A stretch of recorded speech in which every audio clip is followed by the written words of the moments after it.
Happy Saturday, everyone. How's it going? Welcome back to the most interactive wrestling show on the interweb.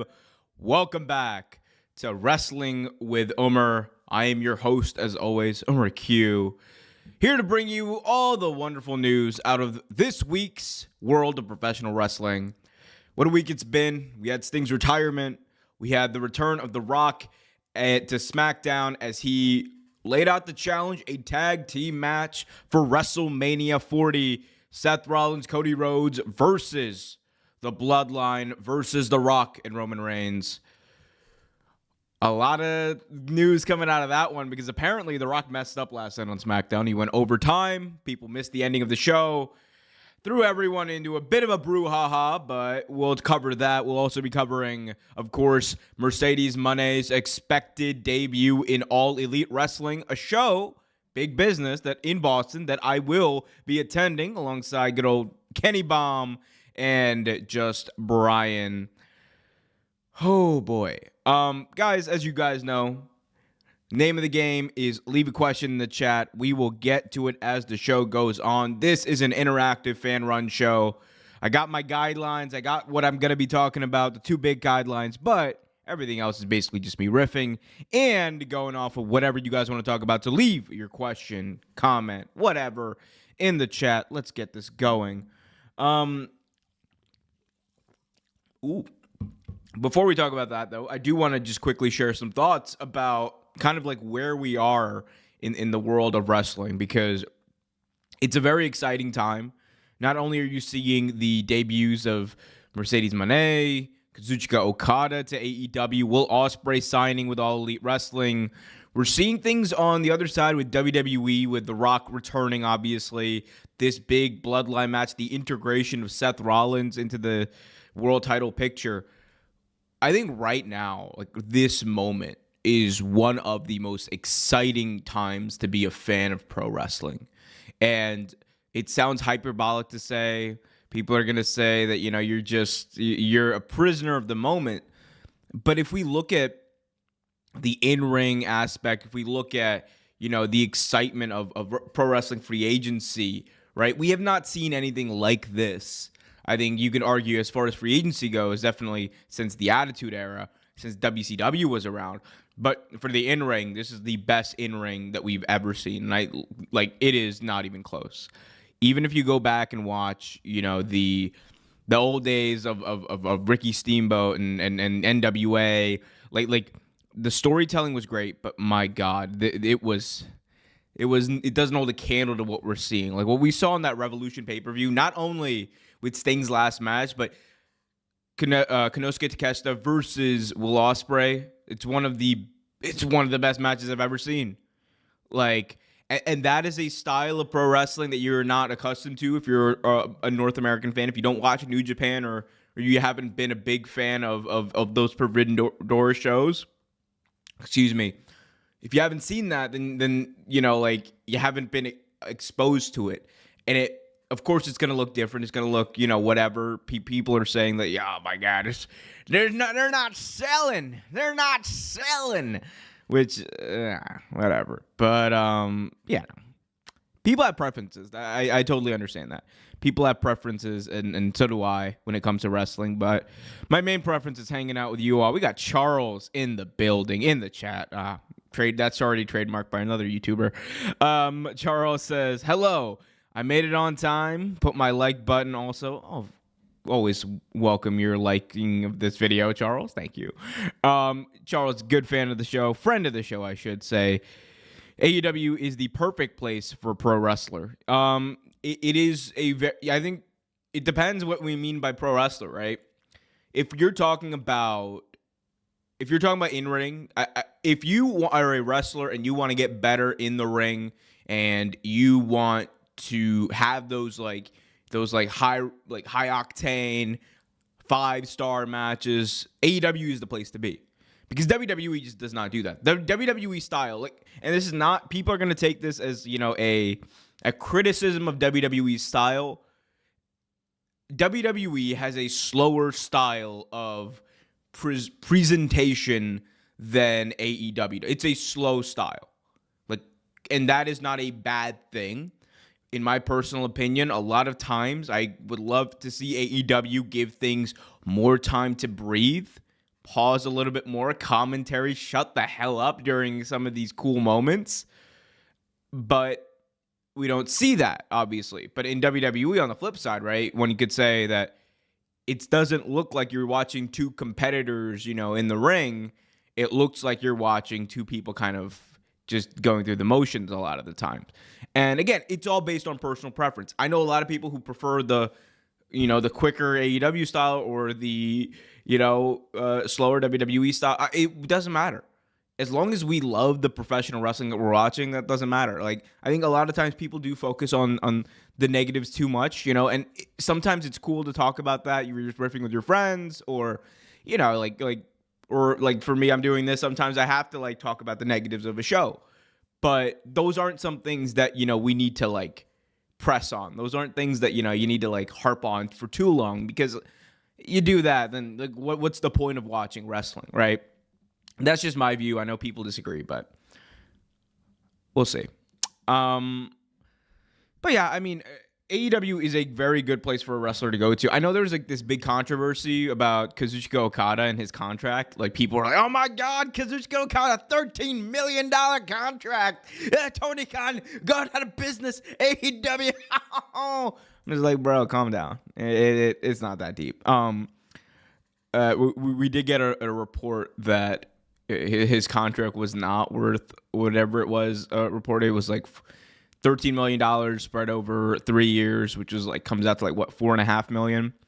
Yeah, so that there was a report that came out and said, nope, that is not the truth. So I don't think so. And here's the thing, right?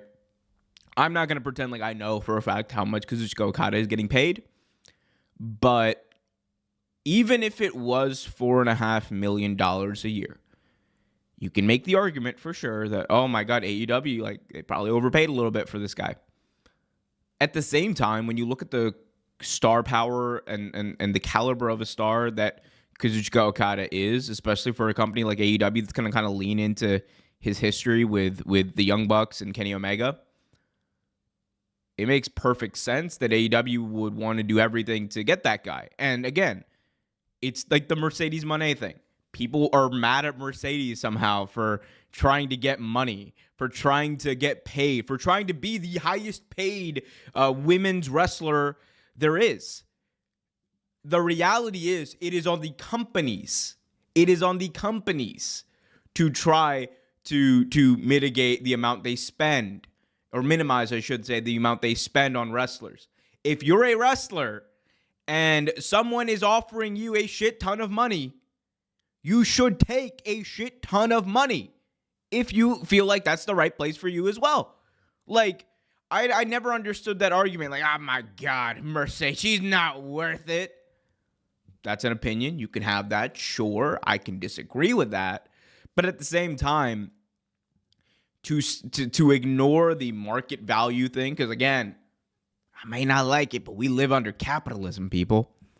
But to ignore the market valuation of these people, that's the whole point of having a second company, to have bidding wars.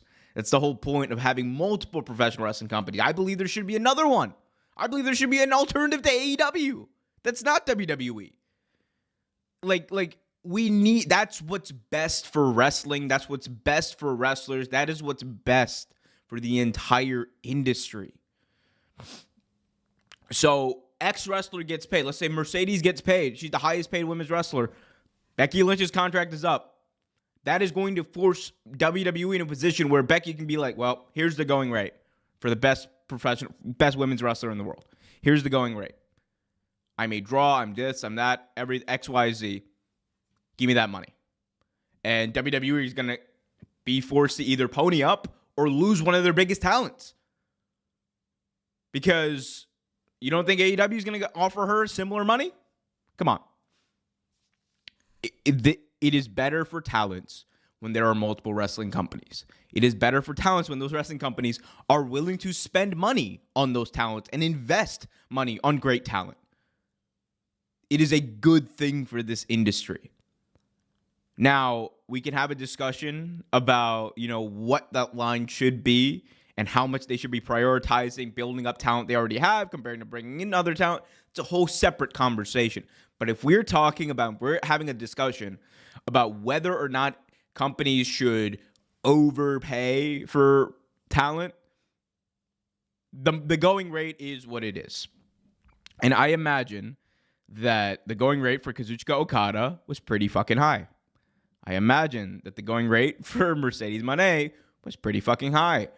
And whenever Kevin Owens' contract comes up, whenever, I was going to say, well, sorry, his contract already came up, but whenever Becky Lynch, Seth Rollins, Sheamus, who is likely headed to AEW at this point, I mean, that's the prevailing sentiment, is that Sheamus is going to AEW because he does not want to wrestle in WWE anymore. He wants to be having great matches. He wants to be, and if you're a wrestler who just wants to go out and have great matches, as I said before, AEW is probably the place to be.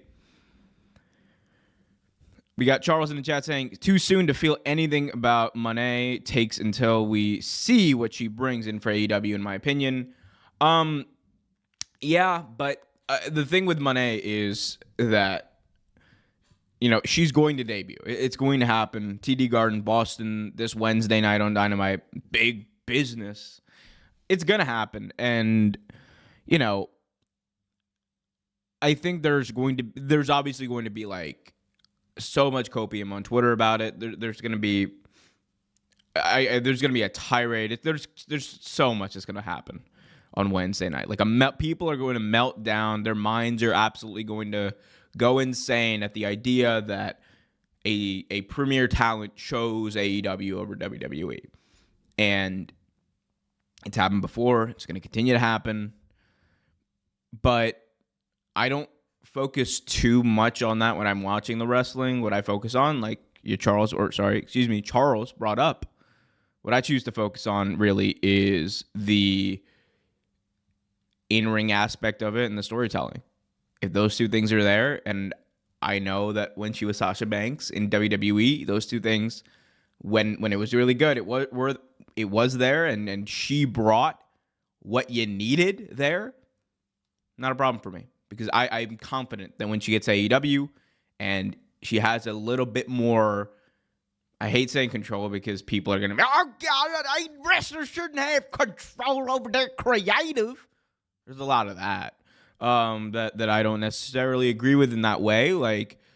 I think wrestlers should have input in their creative because they're the ones doing it. It's not universal. It doesn't mean wrestlers like Hulk Hogan could say, it doesn't work for me, brother. Brother, I'm going to pin Sting tonight, brother. Yeah, no, that's jack shit. But if, someone wants to say, let's say, Brody King wants to say, I think my character should come out, wearing a black robe or something. Okay? Yes. I think my character wouldn't do this. Maybe they would do this. Input in the creative process for wrestlers is critical. We need that, because they are the ones doing it. And at the end of the day, a lot of times these characters are manifestations of their inner selves in a way. We got CRD88 saying, in my opinion, AEW should stop trotting out old WWE guys and use what they have and build from within. So I do agree with this to an extent, right? I agree with this in the way that, I think one thing that definitely needs to stop is people coming out in AEW and saying that, when I was in that other company, and then, taking the shots. The shots can be fun and they can be interesting. They're just done too often, I think, at this point, and AEW just needs to get away from doing that for a while. Doesn't mean you never do it, but you get away from doing it right now. And that's the part I really agree with there. I just think that focus on what you're doing. And I think there needs to be more of a focus on building stars internally, because you have a great crop of talent that you can build to be the stars of tomorrow. Dante Martin is someone I've been raving about for the past 3 years. I think he is a future world champion.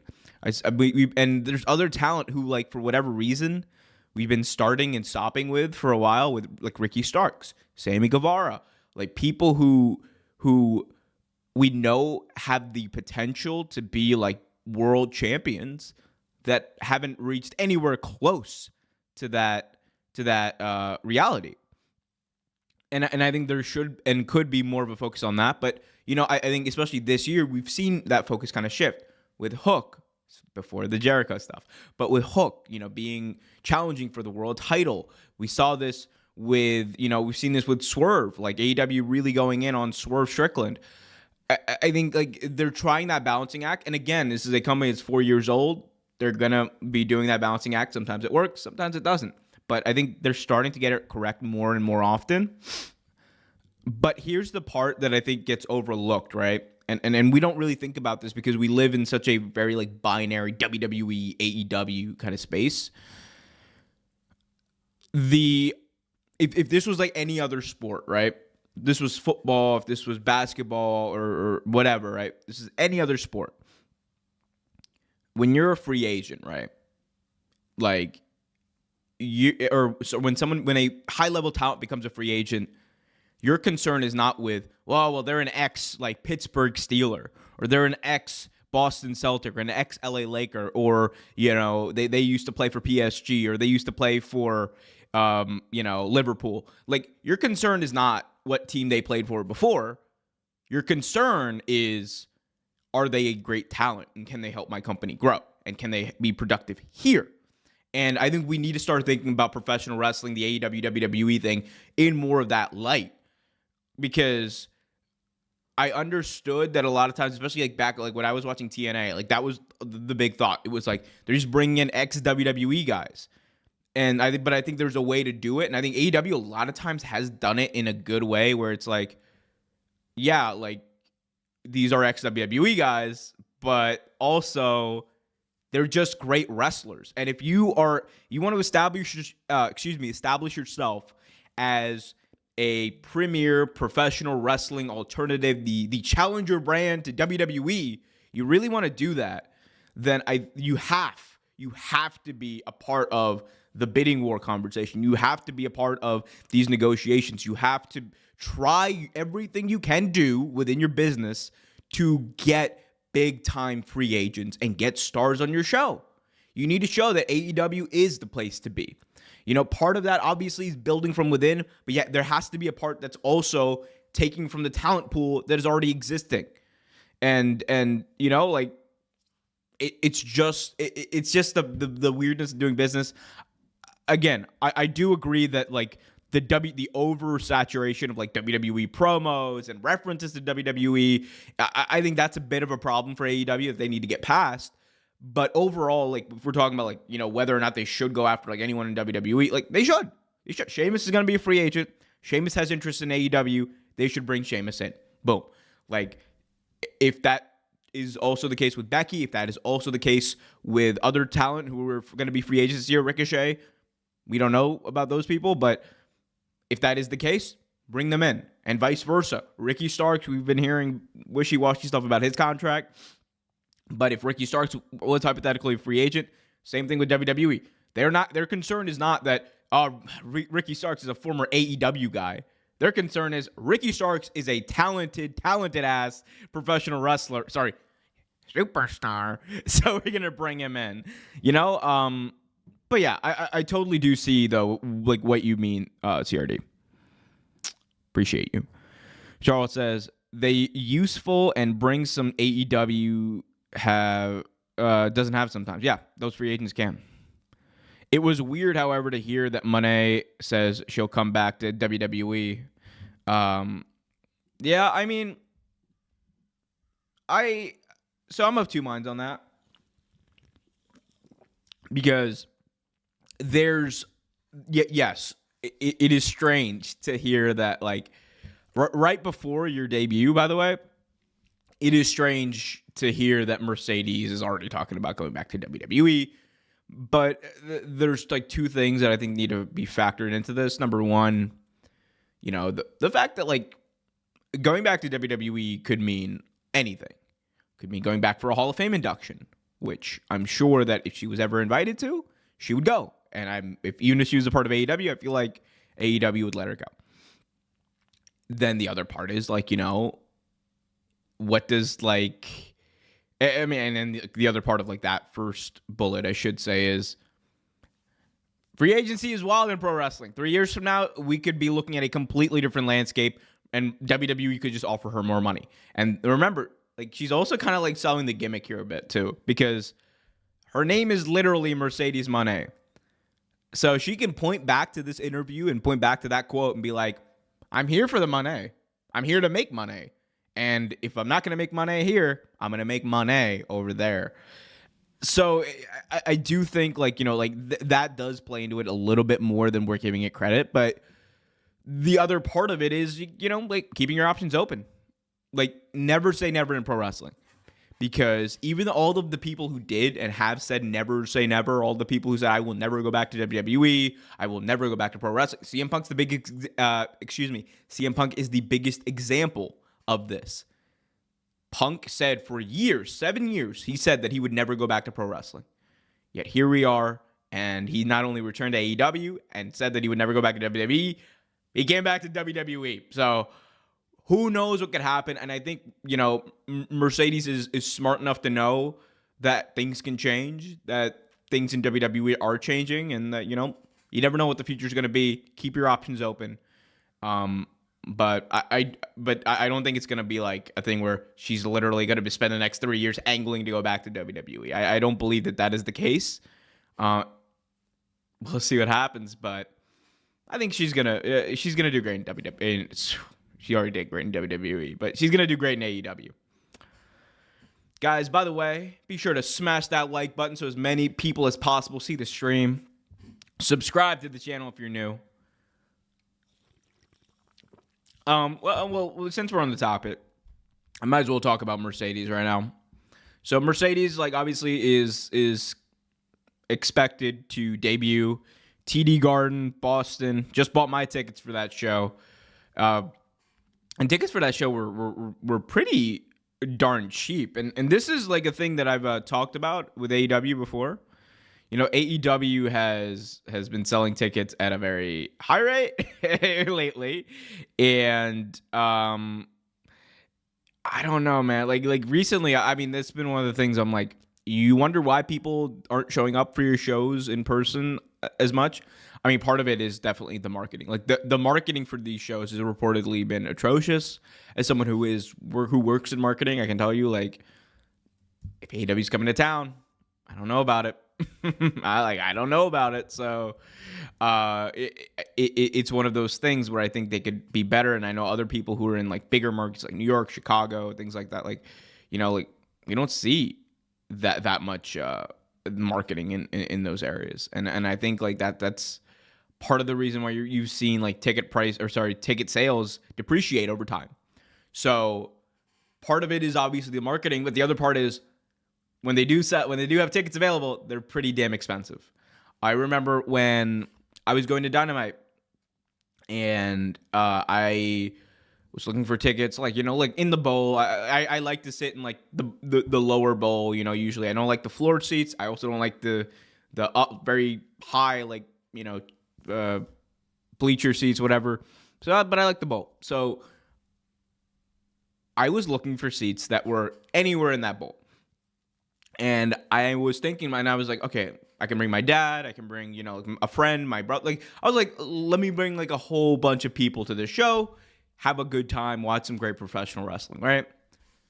And slowly, I like did the math, and I was like looking at these tickets, and it's like, for like 4 people to go, it would have been over like $500, you know, or just around $500, and that's not including the like concessions. That's not including anything like the money going there, right?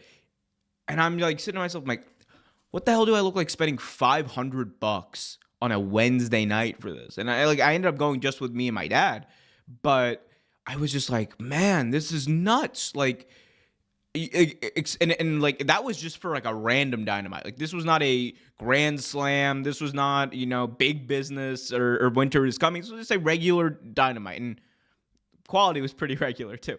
But I was just like, wow, like imagine like being in Duluth, Georgia, or, you know, wherever, right, family of four trying to spend money on the show. Like, no one's gonna like try to spend $500 to be here unless they really want to. Like I think like there's a lot of and this definitely happens with WWE. WWE ticket prices are insane, but we like these companies kind of like overestimate how much sometimes these like families are willing to pay for these. Like, if you're gonna market to families, you have to have a price that's marketable to families. Make it cheaper to see, make it accessible to them, so they keep coming back.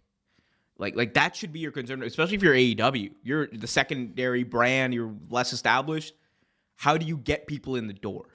Because for a while they were riding the high of being that alternative. They were riding the high of being the challenger brand, the next wrestling company, an exciting new wrestling company. And that has faded. And I'm not saying that there's no appeal to that. I'm saying from a strictly like what is this curiosity / excitement standpoint, a lot of that has faded and they're more established than they were in 2019. So with that, you can expect people to drop off, people to travel less for shows, people to not want to spend an exorbitant amount of money to go to these shows with their families. Because like you're asking me to spend $500 or whatever for tickets for a family of four, like, and that's just like assuming you want to sit in like the lower bowl. Like, that is for a lot of people, like that's like, their one big thing they would do, or one of the few big things they would do in a year. And that shouldn't be what you as AEW is marketing towards. You as AEW should be marketing towards families in a way that's keep coming back. Like ticket prices, like make them like $50 a pop, keep coming back. Spend money at the concessions, spend money, at the merch stand, but keep coming back. That's how you build those connections. That's how you build, that's how you build and get to a point where it's like, people say, oh, son, you want to go to AEW tonight? They're coming into town. Like, sure, let's go. You want to get to that point where people are excited. People talk about it for weeks. Like, I'm doing this big thing. I'm doing this cool thing. Like, and it's not like, oh my God, I have to budget in like fucking $500 for the tickets. And then like another, like whatever, how much, like $100, $200 for merch plus concessions plus parking. It's a big expense going to a wrestling show. Like, and I think people undersell it a lot, but it is a massive expense for most people to attend these big shows. And I think being aware of that, I'm not, and I'm not saying that people in AEW aren't aware of it. It's just, I think that's just like I think they've just kind of made up their mind about how they want to market their tickets. I will say Dynasty tickets have been looking a lot cheaper. Like AEW Dynasty tickets were a lot cheaper. TD Garden tickets were a lot cheaper this time around. So maybe we're seeing a bit of that shift, but I'm not sure. We got Eric in the chat saying, sorry, before I read that, let me just go to Charles saying, damn, no wonder why ticket sales don't get boom for AEW, especially nowadays, but pay-per-views as it is a pay-per-view. Yep. I mean, the pay-per-views still sell pretty good. I was at, so obviously you had Revolution, which sold over 16,000 tickets. You had, I was at World's End, which sold just over 10,000. I was at, I was not at Full Gear, but Full Gear did like somewhere around like 12, 13,000. And then I was at Wrestle Dream, which that was like one of their lowest attended pay-per-views outside of the pandemic. I think the lowest attended pay-per-view outside of the pandemic. That did 6,700 or something around that in Seattle. But usually it's like above 8,000 consistently. Mariah growing her momentum right now. Yeah, Mariah May versus Mercedes, I think a match we're going to see pretty soon. But something tells me we're getting Mone versus Serena Deeb. Mone versus Serena Deeb would be crazy. But I think her first feud should be for the title. I think at AEW Dynasty, it should be Toni Storm versus Mercedes Mone for the All Elite Wrestling World title. And put the rocket strap on her, boom, to the moon, make Mone your big star, and then do a huge match because my whole thing is like, I'm building towards, if I'm an AEW like fan or I'm fantasy booking right now, I'm building my calendar around and towards All In, right? That is what I'm building it towards. Like, you're going to have Ospreay versus Swerve as a big match likely. It's another big match you could do. Assuming she's back and healthy and ready to go, Jamie Hayter versus Mone would be out of this freaking world. I'm telling you now. That is the one person more than anyone I want to see Mercedes go in the ring with, because I feel like those two would absolutely tear it up to a raucous crowd in the UK that would just be beside themselves, wanting to see, wanting to see. I cannot believe I'm blanking on her name. It's midstream. Takes a sip of water. Jamie Hayter pick up the victory. Boom, we're back at it. But yeah, we got Eric in the chat. Who would you like for Mercedes to debut against? I would love to see Mariah debut. She is a big name. I think it would be cool if Mariah May came out and said, this is the Mariah May challenge. The Open. Oh. Mariah May being like, this is the Open. Come out and, I don't know, something, fight me. And then we just hear, cha-ching! I know that's her New Japan thing. I would love to see them license some music for her song. Do you imagine her coming out to talk to me? I talk back. I got money in the bank. Like that would be cool. I don't know. Well, what songs? That's a good question for y'all. What songs would you like to see Mercedes Mone to come out to? Obviously, she can't come out to her WWE theme, which I thought was killer. But there's got to be some good songs about money.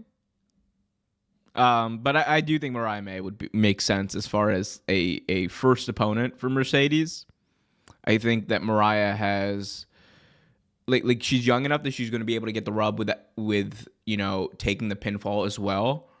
But at the same time, I also think that she's she's really doing well. We talk a lot about AEW and how they need to focus on building new stars. I think with Mariah May, they have done a very good job of that. She has been in a position with Toni Storm that has elevated her. And I think this is the perfect place for her right now, because eventually you will get to a place where there is a Mariah May, Toni Storm feud, and that's going to be big business. Pardon the pun. It's going to be big business. Those phrases on my mind constantly. But yeah, so I think Mariah May versus Mercedes makes sense as her first feud, because it's going to be part of that build towards Toni Storm. And Mercedes versus Toni Storm, I think it's sooner rather than later. It will happen. It will just happen. What else we got? But yeah, do let me know. We got Charles saying, Shane McMahon. Could you imagine? Here comes the money. Here we go. Mone talk. Here comes the money. Money. That would be hilarious. But I only Shane can come out to that song. Only Shane. Let me see. Let's see what Spotify's got here. You just type in money. I know you're going to have money talk. Money talk. Let's see what we got here. Money trees. Oh no, we can't play that song. Money by Pink Floyd. All right, maybe there's maybe we need to. Yeah, no. Okay, no, all these songs are not gonna fit Mercedes, but Tony, Mike, I trust Mikey Ruckus. I'm putting my faith in Mikey Ruckus on this one. Mikey Ruckus is gonna find a banger theme for Mercedes. They're going to do great. We love to see it. Guys, put your questions in the chat. This is a fan-run show. I want to hear from you. I want to hear what you think about all the stuff that's going on in WWE, AEW, New Japan, All Japan, Ring of Honor, TNA, GCW, Ico Pro is not around anymore. But, all that stuff. Let's go. Let's talk about it. Boom. Stay thirsty, my friends. Stay hydrated, my friends. Boom. Guys, be sure to smash that like button too. What else has been going on in the world of wrestling? I will say, so I was watching SmackDown, and there's a lot of talk about, The Rock. We might as well just get into this now. We saw this segment between The Rock, Cody Rhodes, Seth Rollins, and Roman Reigns. Obviously, there has been a lot of tension there. There's been speculation that there's going to be a tag team match between these two. And last night, it was confirmed that that would be the case. So, at WrestleMania, night 1, the main event will be Rock and Roman versus Cody Rhodes and Seth freaking Rollins. And then the next night, it's going to be Cody Rhodes versus Roman Reigns and Seth Rollins versus Drew McIntyre, both for their world titles. It is an interesting-ass choice to do this, but I also, the more I've thought about it, the more I feel like it's going to be less so of a wrestling match and more so of, a spectacle. Expect that tag team match to be, mad spectacle, because you have some of the most, spectacular performers in that match, people who don't need to wrestle bangers in order to be entertaining, right? The Rock ain't gonna wrestle no 5-star match. Roman Reigns, while capable of doing it, he doesn't need to wrestle a 5-star match. Same with Cody. Seth, really, really the same thing there. But you want to be able to protect him going into the next night.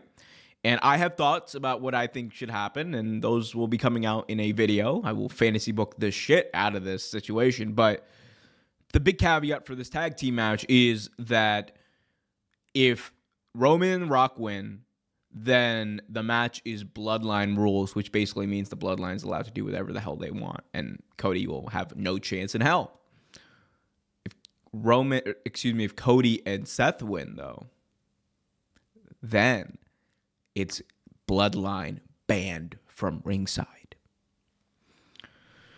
Which, that would be interesting now, wouldn't it? Because Roman's entire title reign, the bloodline have always been there, been a thorn in the side of every single competitor that Roman has gone to toe with. And if he's in a situation where it is truly one-on-one, it's hard for me to sit here and say that he's going to come out on top. Because if you look back at even the times where the bloodline did not interfere, or Paul Heyman even didn't interfere, the vulnerability of Roman Reigns, like his match with Bryan Danielson, go back and watch it. It was I believe Fastlane 2021. Yeah, Fastlane 2021, right before Mania. Bryan made Roman tap out. In the story, he made Roman tap out. And the only reason that Roman was still world champion after that was because the ref was knocked out. And I think that there is that vulnerability, and that story has been told. It's been dragged out to all hell, for sure. It's been dragged the hell out. But that story has been told, and I think that you can it makes sense for it to be Cody Roman one-on-one. That's what I will say. I'm not gonna tell you how we get there, but I do think that we're gonna get Cody Roman one-on-one. That's truly my belief. But obviously people are obsessing over two things that happened last night. Number one, the actual segment, and then number two, the way the segment ended. Let's talk about the segment first. So Rock and Roman are out there. They are responding to Cody Rhodes' challenge. Cody Rhodes says, "I want you, Rock."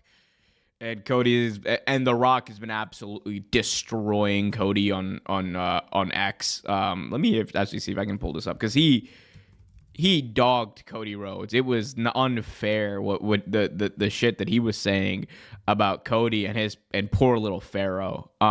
Literally dogged him. I'll just maybe we play a little bit of this because it was pretty funny. Guys, be sure to hit that like button, subscribe, and hit that notification bell. Let me see if we can pull this puppy up. Oh, I don't even... let's see. Can we pull this puppy up? Let's see. Oh, I think we got it. Somewhere. Boom. Okay, yeah, here's The Rock. But yeah, no, like, so The Rock has been cutting these, like, epic promos on poor Cody Rhodes and Seth Rollins, burying the hell out of Seth Rollins, like absolutely burying the hell out of him. So let me see. Let's turn ready here at the Mesquite Rodeo Arena. The Rock's got his belt buckle on, top hand. The Rock's got his cowboy hat on, and he's ready to go. The Rock has been here in Dallas, here in Texas, for days waiting, for days anticipating, for days waiting for a punk and a goof to finally arrive. Cody Rhodes and Seth Rollins, The Rock and Roman Reigns. We challenged you last Friday. Challenged you to the biggest WrestleMania of all time. The biggest tag match of all time. The Universal Champion, Roman Reigns, and The Rock, the People's Champion, against Cody Rhodes and Seth Rollins on night one of WrestleMania. You went out on Monday night, and then you wait. And then you wait. I love how he's dressed up as a until cowboy. Raw went off the air. No more Raw. USA Network, no more Raw. No more Raw. You wait till it's off the air. That's funny. When it's safe. You wait till it's off the air, and what'd you do? Seth Rollins, you grab the microphone. Now that Raw's off the air, I could say some truth. I could say how I really feel. The Rock is full of shit. The Rock is full of shit. Whoa, Seth Rollins when cursed. It goes off the air. When it's safe. Let The Rock tell you something right now, brother. The Rock is a lot of things. Brother. He's a lot of things, but full of shit ain't one of them. It ain't one of them. Do you think Seth Rollins, Cody Rhodes, if you two goofs were a little smarter, you'd understand how stupid you sound? You think that The Rock has gotten to where he's gotten in life because he's full of shit? You think The Rock has been fortunate enough, blessed enough to work his ass off, be the hardest worker in the room, achieved what he's achieved? You think all that is because The Rock is full of shit, brother? You got another thing coming. Do you think he's pulling up that half the country wants The Rock to run for president, and The Rock ain't even a politician? Bruh. The Rock hates politics. Hulk Hogan right now, half the country wants The Rock to run for president. I don't want The Rock to run because for he's full of shit. Boy, it ain't because he's full of shit. It's because he's the opposite. It's because he tells the truth. It's because The Rock says it like it is. The Rock says what the people need to hear. The Rock says what the people want to hear. That's why. And Seth Rollins, Cody Rhodes, do you think that The Rock has become the most followed American man in the world? Let The Rock say it again, because it sounds like gospel, because it is. You think The Rock, he's so the good. Most followed American he's so man good at cutting in the promos. world? Brother, it ain't because he's full of shit. He's so good. It's because he ain't full of shit. And whether you love The Rock or you don't love The Rock, the world respects The Rock because he ain't full of shit. Because The Rock tells it like it is.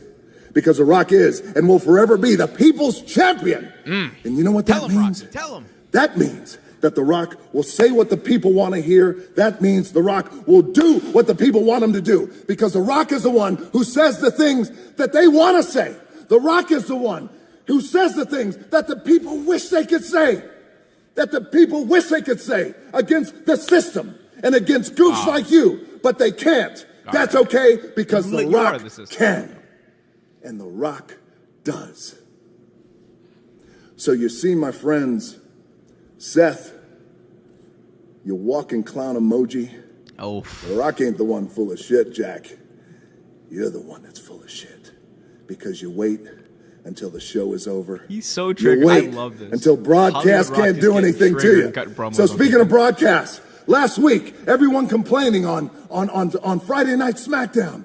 What's going on? My TV is blacked out during certain times of The Rock's promo. What's happening? In certain pockets across the country.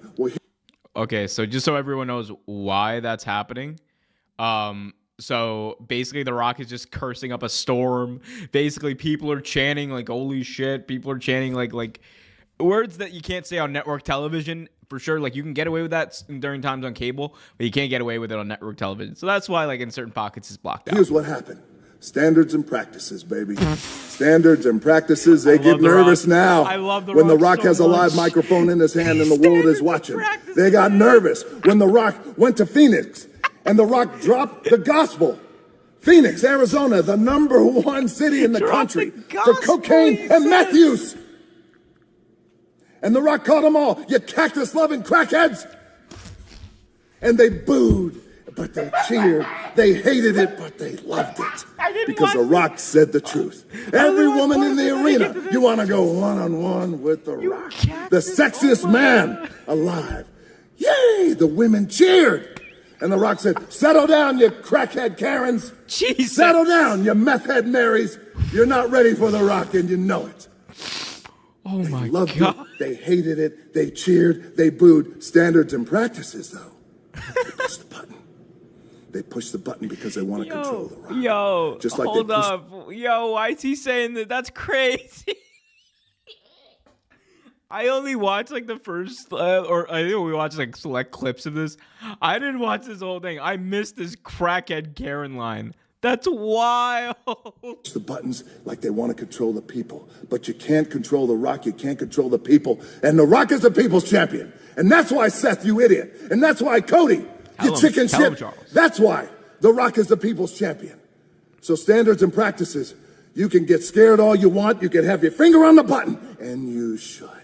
Because there ain't nobody. And The Rock means nobody that will tell it like it is more than The Rock, the people's champion.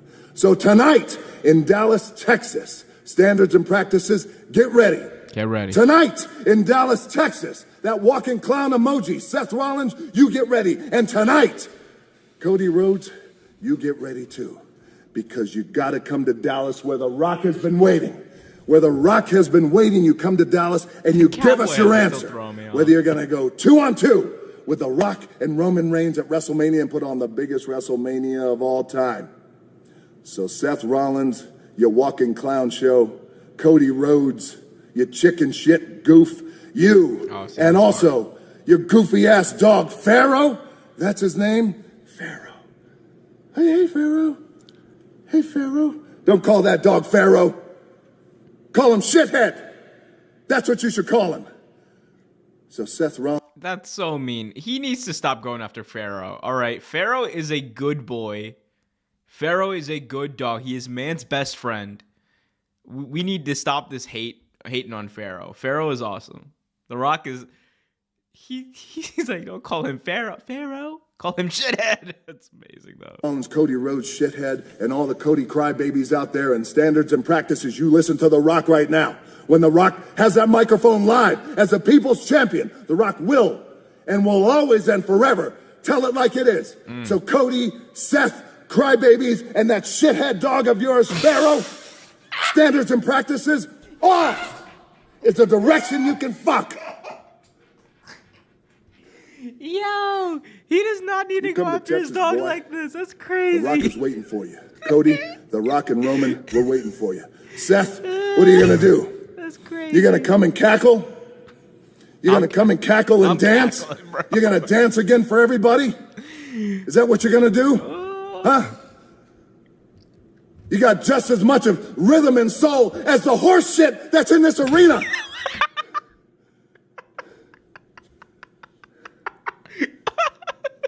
Yo, guys, who writes this stuff? Is that a feather in his cap? Where The Rock is waiting, where Roman Reigns, we are waiting. When I die, I'm crying. May not go to heaven. I don't know if they let outlaws in. If they don't, just let me go to Texas. 'Cause Texas is as close as I've been. If you smell what The Rock is cooking,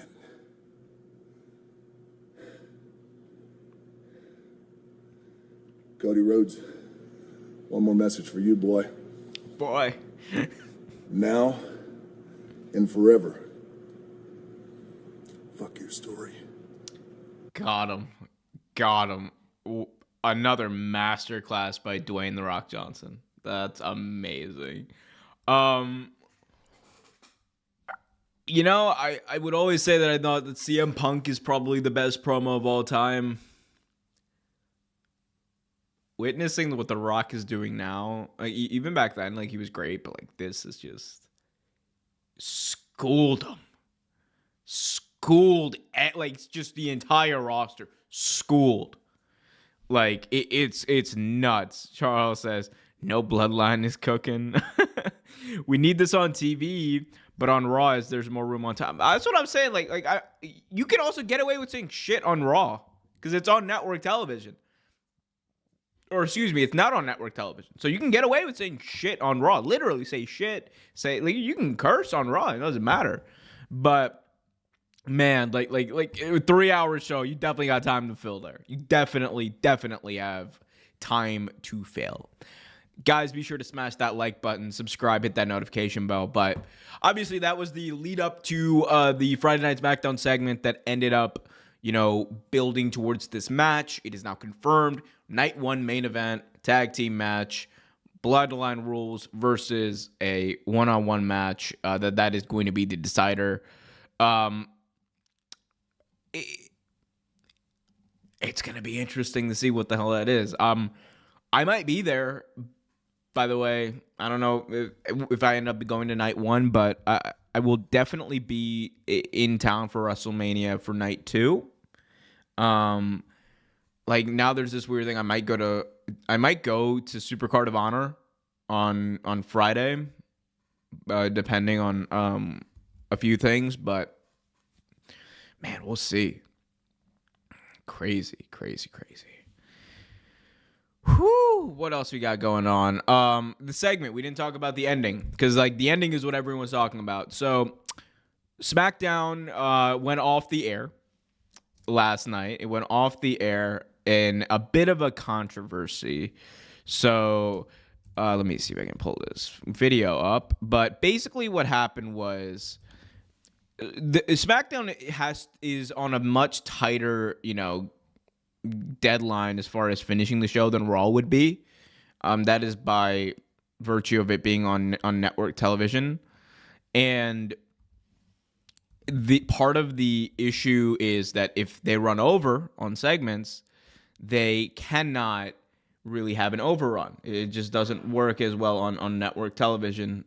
It doesn't work the same on network television as it does with, like, something like Monday Night Raw or whatever, or AEW for that matter. So if we just play this clip here, let me see if I can get this into position. But basically, in this clip that I'm about to show from, I will source this on X in just a second, but let me just play the thing. But basically, in this clip, you can kind of see, you know, you will see that the cameraman is basically telling Rock to hurry the hell up through his promo, and what happened was he went over. So like, you can see that, you know, see the cameraman doing this. You can see him. He's walking on the side of Cody Rhodes, and now he's gonna be, like, walking around. He's literally doing this, which means wrap it up. And they're clapping. You can see it. They're clapping. They're doing everything in their power to try to get The Rock's attention, because we're going home. And the slap happens, and SmackDown goes off the air right there. So everything after this, like, no one saw on Friday Night SmackDown. And, you know, that obviously, like, confused a lot of people. People were like, what the hell's going on? Why are they doing this? Like, why is this like, you know, AEW Revolution type of vibe? Because same thing happened at Revolution during Sting's final promo. They just, like, cut the pay-per-view. And That's why it's just network television. But they're on a more stringent and strict deadline for finishing the show, and The Rock this segment entirely just went over time. But yeah, I don't know. It's like a window into like kind of like the production behind the scenes and like the timing that's required for a wrestling show that I think is overlooked by a lot of us. It does take a lot of planning and thought to go into a wrestling show. Anyway, but that's why that happened. Yeah. What else we got? How long has this show been? We've been going about an hour. Nice little hour-long stream. But I'm willing to go as long as you guys are. You just got to keep those questions coming. Otherwise, eventually we'll head down the home stretch. Charles, I thought I was gonna have extra time as AEW does. As ending didn't be seen. Yeah. I mean, again, it's like one of those things about like network television. With network TV, you have a harder time with like that local television. You have a harder time getting an overrun than you would on cable. Cable, it's relatively easier because cable companies are more flexible. But with like with local like networks, like it's different because sometimes they got the 10 o'clock news on, especially on Fridays. Like they'll have like the 10 o'clock news on in different markets. So it's nearly impossible to try to like coordinate that across like all these different markets, unless it's something like the NFL, which like that is like readily built in, right? And that's part of like the NFL's contract too. It's like readily built in that they will have an overrun if like, a certain match goes overtime or a certain game goes overtime. They don't have WWE, I imagine, does not have the same deal as the NFL in that respect. So that's why that happened. But yeah, it's kind of crazy. Guys, be sure to smash that like button, subscribe, and hit that notification bell so you get notified whenever a new video, stream, podcast, whatever the hell is released. Tuesday night, I'm going to be going live with Trevor to kind of preview AEW Big Business. Going to be having another wonderful episode of OT Graps. By the way, go over to youtube.com/@OTGraps and subscribe if you haven't already. I have some cool projects over on Wrestle Vibes that are going to be coming out. Going to be hopefully posting my first vlog, which is going to be a cool little test for how those go. By the way, I will say that there will be more vlogs of me going to wrestling shows. And I will say another thing.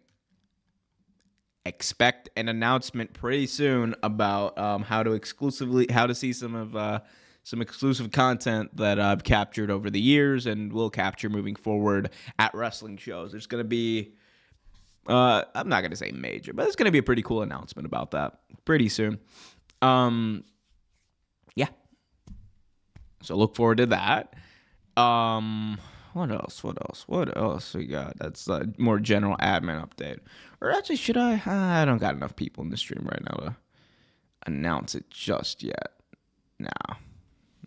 There were like a few more I would have, but I don't want to. I'm not going to jump the gun on this. I want to make sure I do this right, but we'll see. You got Charles saying congrats. Thank you. I don't know on what, but thank you. Oh, man. What else is going on, guys? What else is going on? What are you guys liking about pro wrestling? Let me know in the chat. What are you guys hating about pro wrestling? What do you hate? All the people who are silent in the chat, let's speak up. Let's have a good, fun time. It's a weekend. Probably late where a lot of you are right now. I don't know. It's 5 p.m. where I'm at right now, but, we'll see. Let me know how y'all are doing.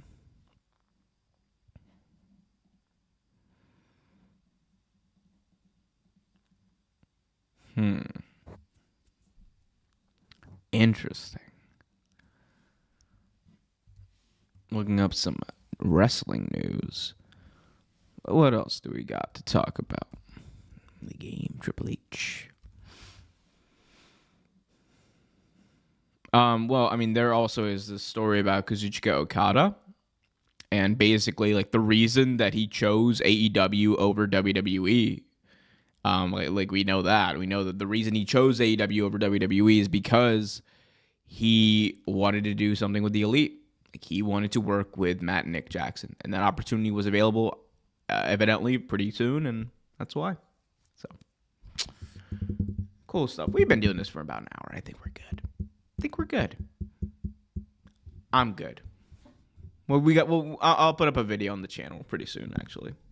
Guys, appreciate y'all tuning in, showing up, showing out. From Charles to CRD, Eric Douglas, everyone who's watching the chat, every single one of you who have hit that like button, subscribe, hit that notification bell. I want to thank you so much. So much more content coming up in the works. AEW Big Business, going to be live on the scene in Boston, Massachusetts for that. Also going to be at WrestleMania. Also going to be at AEW Dynasty. Also going to be likely at Forbidden Door in New York. Also going to be definitely at All Out. I don't know about All In yet, but few wrestle trips planned. A lot of fun.